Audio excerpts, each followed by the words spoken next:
So we're going to look at the style of Impressionism like Van Gogh, and he was a Dutch artist. And there's not much to this. There's a lot of background space in the piece that I've chosen and the top of the head here. So now I have to paint this using paint in an impressionistic style. And it depends what square you've chosen, whether you're going to mix colours to make it realistic like skin or realistic like the colour of, in my case, hair. So I need to choose brown because my hair on my self-portrait is brown. If you've got orange hair, you might need to mix colours to make orange. Or if you've got blonde hair, you might need to mix colours to make blonde.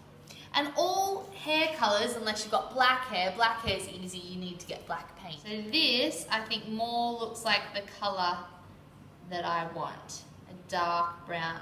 And maybe in your black hair, if you've got black hair, maybe you have dark brown bits as well.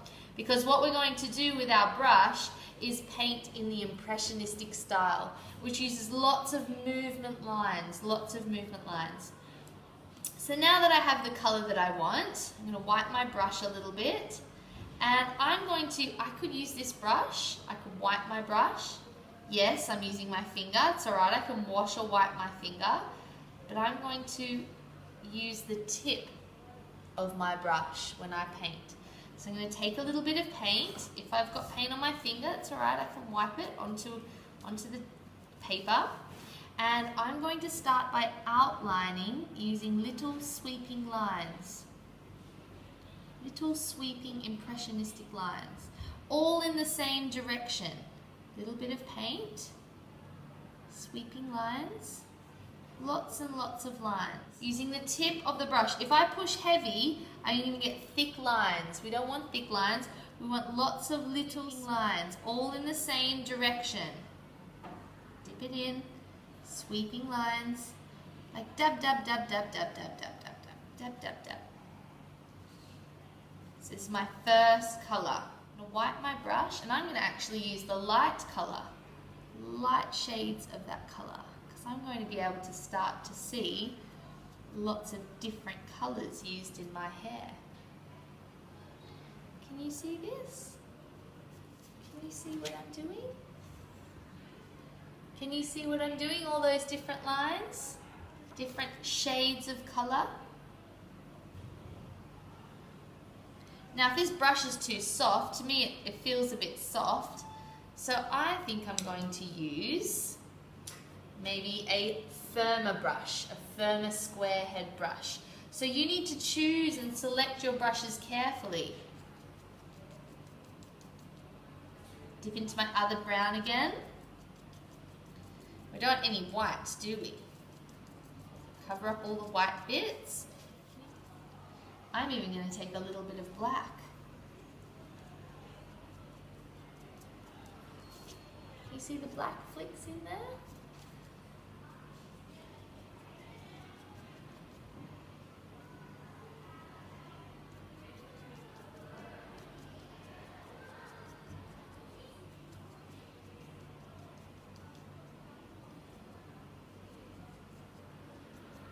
Go.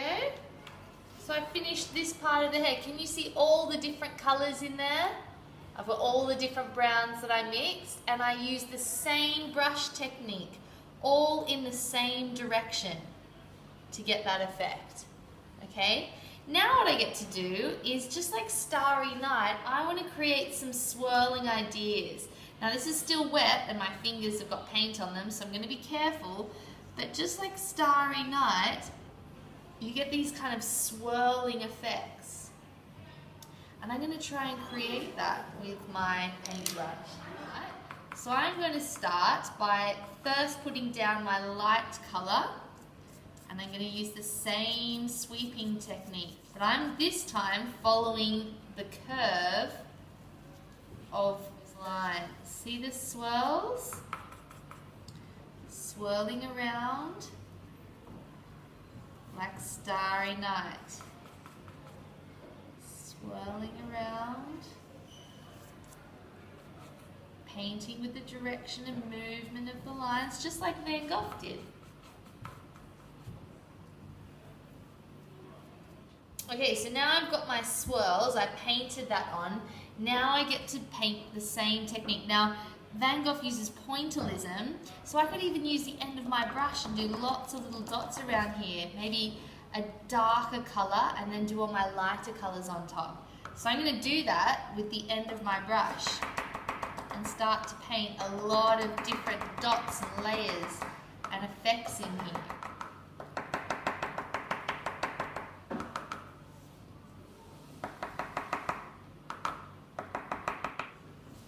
Okay, so I've got lots of dots. I've still got lots of white, but I can come back later maybe with a marker or whatever I choose.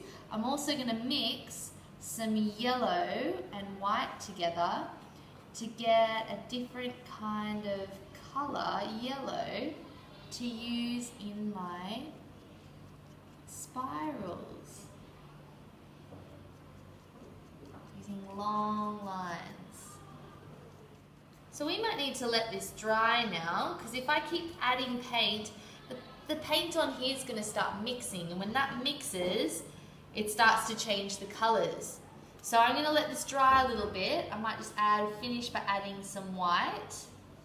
Just add some white through here, just to give it some lighter effects. See how it's starting to mix? It's not as clear.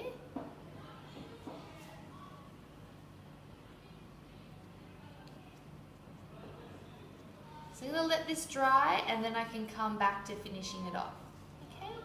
Okay, so now that this is all dry, I've put down all the base. You can see still lots of white bits. It might have been a good idea to put maybe a background colour, but I actually like the bit of white in there because it brightens up the background.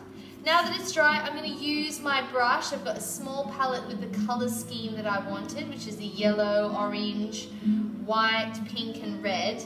And I'm going to start to add really little strokes. Now I've got a small brush, but if you can get a smaller brush again, or a brush with a real point on it, that's going to be really helpful. Because now what I'm going to do is not fill this brush with a lot of paint, but I'm going to take a little bit of my yellow with my white, mix that together, and it will make a really pale yellow, a light colour. So I'm going to take the point of this brush and start to add lots of little lines. Same technique as what we were doing, but I'm overlapping now, making layers. Draw the lines. It's a lot trickier with a brush, but we're practicing our techniques, using the paint. Again, you could use markers to do this after, drawing on top of the paint, but I'm going to draw little lines, little thin lines. I'm using the very tip of the brush. Okay, so I've added a lot more now. You can see lots more layers of the lighter colours on top. And I've got a blue here. I'm going to try and mix a little bit of blue because in Impressionism it uses more than just one shade or two shades of colour. Sometimes it adds little highlights or flicks of a different colour. So I'm going to try that. We'll see what it looks like. Can you see I'm slowly adding little flicks there? It's going to start to emphasize the spiral or the movement of that impressionistic painting.